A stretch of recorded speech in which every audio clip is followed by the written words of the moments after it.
നമ്മുടെ നാട്ടിൽ ശ്വാസകോശ സംബന്ധമായിട്ടുള്ള രോഗങ്ങൾ അല്ലെങ്കിൽ നമ്മുടെ റെസ്പിറേറ്ററി ട്രാക്ട് റിലേറ്റഡ് ചെയ്തിട്ടുള്ള നമുക്കിപ്പോൾ ശ്വാസം മുട്ടൽ പോലെ അലർജി പോലെ ആസ്മ പോലെ തൊണ്ടവേദന മൂക്കടപ്പ് ജലദോഷം സൈനസൈറ്റിസ് മുതലായിട്ടുള്ള ഒട്ടനവധി കഫജന്യമായ രോഗങ്ങൾ കൊണ്ട് ബുദ്ധിമുട്ടുന്ന ഒരുപാട് പേരുണ്ട്. അതിൽ തന്നെ ശ്വാസകോശത്തിനുണ്ടാവുന്ന ഏതെങ്കിലും തരത്തിലുള്ള ഇൻഫ്ലമേഷൻസോ അലർജി പ്രശ്നങ്ങളോ ആയിരിക്കും ഇത്തരത്തിലുള്ള രോഗങ്ങളുടെ ഒരു മൂലകാരണം അല്ലെങ്കിൽ തുടക്കം എന്ന് നമുക്ക് പറയാനായിട്ട് പറ്റും. അപ്പോൾ ഇത്തരത്തിലുള്ള പ്രശ്നങ്ങൾ ഒഴിവാക്കുന്നതിന് വേണ്ടിയിട്ട് അല്ലെങ്കിൽ നമ്മുടെ ശ്വാസകോശത്തെ ക്ലീൻ ആക്കുന്നതിനോ അല്ലെങ്കിൽ അതിലുള്ള ടോക്സിൻസ് കൂടുതലായിട്ട് പുറത്തേക്ക് പോകുന്നതിനോ വേണ്ടിയിട്ട് നമുക്ക് ഉപയോഗിക്കാൻ പറ്റുന്ന 5 തരം പാനീയങ്ങളെ പറ്റിയിട്ടാണ് ഇന്ന് ഞാൻ നിങ്ങളുമായിട്ട് സംസാരിക്കുന്നത്.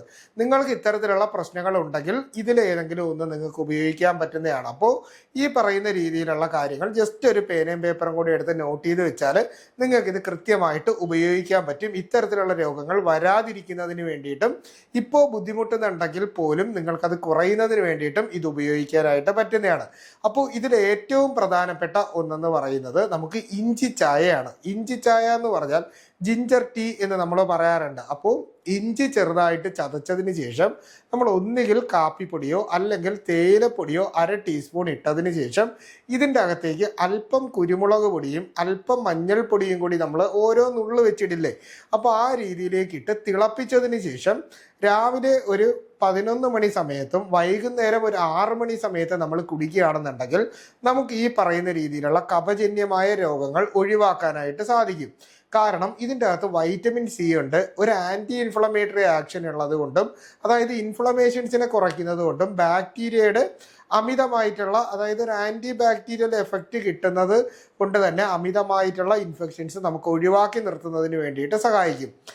രണ്ടാമത്തെ പാനീയം എന്ന് പറയുന്നത് മുള്ളൻ ചായ എന്ന് നമ്മൾ പറയാറുണ്ട്.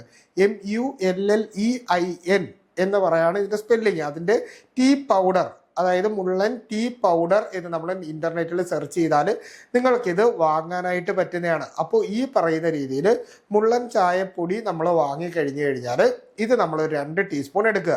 സാധാരണ ചായപ്പൊടി പോലെ പെട്ടെന്ന് നമുക്കിത് ഉണ്ടാക്കിയെടുക്കാനായിട്ട് പറ്റത്തില്ല. അതായത് ഇതൊരു 2 ടീസ്പൂൺ എടുക്കുക. ഒരു 3 ഗ്ലാസ് വെള്ളത്തിൻ്റെ അകത്തേക്ക് നമ്മളിത് ഇട്ടതിന് ശേഷം ഇതിന് ഏകദേശം 10 മുതൽ 15 മിനിറ്റ് വരെ നമ്മൾ നന്നായിട്ട് തിളപ്പിച്ച് 1.5 ഗ്ലാസ് ആയിട്ട് വറ്റിക്കണം. പറ്റിച്ചതിന് ശേഷം ഇതിൻ്റെ അകത്ത് നമുക്കൊരു ടേസ്റ്റിന് വേണ്ടിയിട്ട് നാരങ്ങ നീര് നമുക്ക് ഒഴിക്കാൻ പറ്റും. ഇളം നമുക്ക് ഈ ചെറുതേനൊക്കെ ഇല്ലേ, അപ്പോൾ അതുപോലെയുള്ള ചെറുതേനായാലും വൻതേനായാലും തേൻ നമുക്ക് മിക്സ് ചെയ്തിട്ട് കഴിക്കാനായിട്ട് പറ്റും.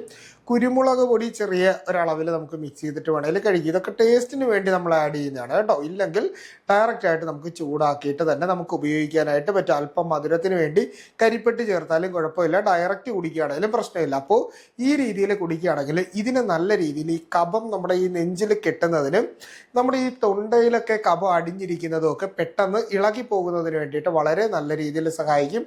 തൊണ്ടവേദന പോലുള്ള പ്രശ്നങ്ങളൊക്കെ ഉള്ള സമയത്ത് നമുക്ക് കുറയ്ക്കാനായിട്ട് പറ്റും. റെസ്പിറേറ്ററി ട്രാക്ട് ഇൻഫെക്ഷൻസ് നല്ല രീതിയിൽ പ്രിവെൻറ്റ് ചെയ്യാനും ഇത് സഹായിക്കും. അടുത്തതായിട്ട് പൈനാപ്പിൾ ജ്യൂസാണ്. പൈനാപ്പിൾ ജ്യൂസ് നമ്മൾ കുടിക്കുന്നത് കൊണ്ട് അതായത് പൈനാപ്പിൾ അരിഞ്ഞ് ജ്യൂസ് ആക്കിയിട്ട് നമ്മൾ കുടിക്കുന്നത് അതായത് തണുപ്പില്ലാത്ത രീതിയിൽ നമ്മൾ കുടിക്കുകയാണെങ്കിൽ നമുക്ക് നല്ല രീതിയിൽ ഈ പറയുന്ന ചെസ്റ്റ് ഇൻഫെക്ഷൻസും കഫം അടിയുന്ന രീതിയിലുള്ള പ്രശ്നങ്ങളും ഒക്കെ ശരീരത്തിൽ വരാതിരിക്കുന്നതിന് വേണ്ടിയിട്ട് സഹായിക്കും.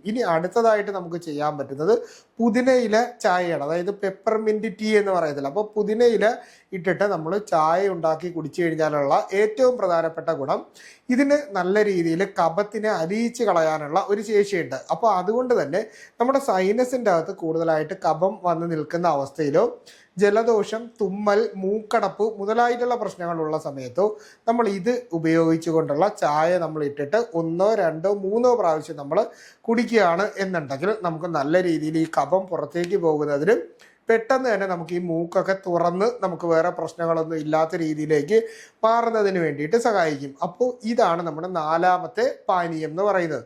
5ാമത്തെ പാനീയം എന്ന് പറയുന്നത് നമ്മൾ നാരങ്ങ നീര് വെച്ചിട്ടുള്ള ഒന്നാണ്. അതായത് നമ്മൾ ലെമൺ ടീ എന്ന് പറയത്തില്ല. അപ്പോൾ ആ ഒരു രീതിയിൽ നമ്മൾ ചായപ്പൊടി ഇട്ട് തിളപ്പിച്ചതിന് ശേഷം 2 ടീസ്പൂണ് നമ്മൾ ഈ പറയുന്ന ചെറുനാരങ്ങയുടെ നീര് നമ്മൾ ഇതിൻ്റെ അകത്തേക്ക് മിക്സ് ചെയ്യുക. മിക്സ് ചെയ്തതിന് ശേഷം ഒരു നുള്ള് മഞ്ഞൾപ്പൊടി കൂടി നമ്മൾ ഇതിൻ്റെ അകത്തേക്ക് ഇട്ട് ഇതിനെ നല്ല രീതിയിൽ ഒരു ചായ പോലെ ഉണ്ടാക്കിയെടുത്തതിന് ശേഷം ഇളം ചൂട് പരുവത്തിൻ്റെ അകത്ത് അല്പം തേനോ അല്ലെങ്കിൽ കരിപ്പെട്ടിയോ മേമ്പൊടി പോലെ നമ്മൾ ചേർത്തതിന് ശേഷം ഇത് നമ്മൾ പതിവായിട്ട് കഴിക്കുകയാണ് എന്നുണ്ടെങ്കിൽ തൊണ്ടയിൽ കഫം വന്നിരുന്നതിന് ശേഷം അവിടെ നമുക്കൊരു മെംബ്രെയിൻ പോലെ, അതായത് ഒരു കോട്ടിങ് പോലെ വന്നിട്ട് നമുക്ക് ഈ സൗണ്ട് കൃത്യമായിട്ട് പുറത്ത് വരാത്ത ഒരവസ്ഥ ഉണ്ടാവുമല്ലോ, സ്വരഭേദം എന്ന് പറയാം. അപ്പോൾ ആ ഒരു രീതിയിലുള്ള പ്രശ്നങ്ങൾ ഉള്ളപ്പോഴും തൊണ്ടയിൽ ചെറിയ കുരുക്കൾ പോലെയോ ടോൺസിലൈറ്റിസ് പോലെയോ ഉള്ള പ്രശ്നങ്ങളുള്ള സമയത്ത് കവിളിൽ അല്പസമയം കൊണ്ട് നിന്നുകൊണ്ട് നമ്മളിത് കുടിച്ചിറക്കുകയാണ് എന്നുണ്ടെങ്കിൽ നമുക്ക് നല്ല രീതിയിൽ ഇത് കുറയുന്നതിന് വേണ്ടിയിട്ട് സഹായിക്കും. അതുപോലെ തന്നെ ചില ആളുകൾക്ക് ഈ ഒരു സമയത്ത് ഈ ചെവി ബ്ലോക്ക് ആവുന്നത് പോലെയുള്ള പ്രശ്നങ്ങൾ വരാറുണ്ട്. അപ്പോൾ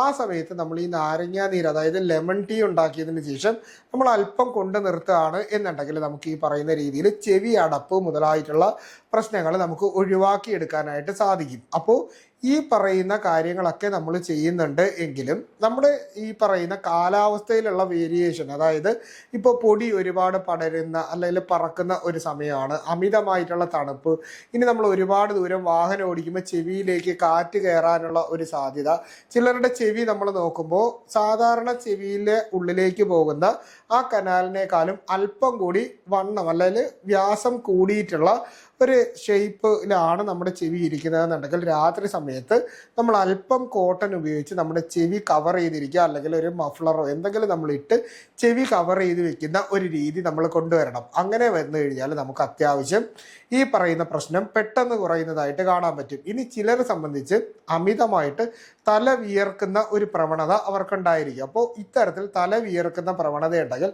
അതിനെ പരമാവധി മുടിയൊക്കെ വെട്ടി നിർത്തി അല്ലെങ്കിൽ നമ്മൾ അതിനുള്ള ഒരു സാഹചര്യം ഉണ്ടാക്കാതിരിക്കുന്നതും വളരെ നല്ലതാണ്. ഇനി മറ്റു ചിലരെ സംബന്ധിച്ചുള്ള പ്രശ്നം എന്ന് പറഞ്ഞാൽ അവർ അമിതമായിട്ട് പുകവലിക്കുക, അതായത് പുകവലി ഒരു ശീലമാക്കിയിട്ടുള്ള ആളുകളായിരിക്കും.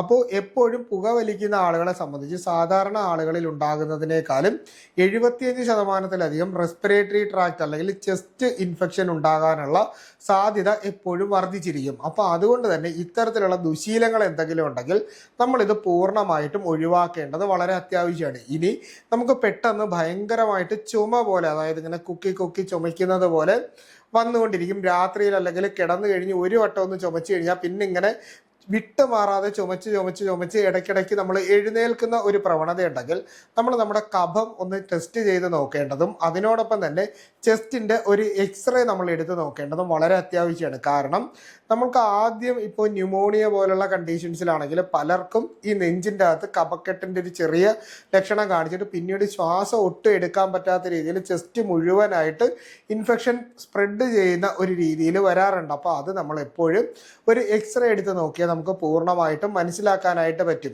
അപ്പോൾ ഈ പറഞ്ഞ രീതിയിൽ ഉള്ള പ്രശ്നങ്ങളാണെങ്കിൽ നമുക്ക് പലപ്പോഴും ഡയഗ്നോസ്റ്റിക് ടെസ്റ്റുകൾ ചെയ്യുന്നതിലുള്ള അഭാവം കൊണ്ടായിരിക്കും പലർക്കും ഇത്തരത്തിലുള്ള രോഗം കാലങ്ങൾ എടുത്തു കഴിഞ്ഞാലും കുറയാതെ നിൽക്കുന്ന ഒരു രീതി കാണപ്പെടുന്നു. അപ്പോൾ അതുകൊണ്ട് തന്നെ അത്യാവശ്യം വേണ്ട പരിശോധനകൾ എപ്പോഴും നമ്മൾ ചെയ്ത് നോക്കണം. അതിൻ്റെ അകത്ത് യാതൊരുവിധ വിമുഖതയും കാണിക്കേണ്ട ഒരാവശ്യമില്ല എന്നുകൂടി പറയുകയാണ്. ഒപ്പം തന്നെ ഇത്തരത്തിലുള്ള പാനീയങ്ങൾ എപ്പോഴും നമ്മുടെ ഈ പറയുന്ന ചെസ്റ്റിനെ ക്ലിയർ ആയിട്ട് വെക്കുന്നതിന് വേണ്ടിയിട്ട് സഹായിക്കും.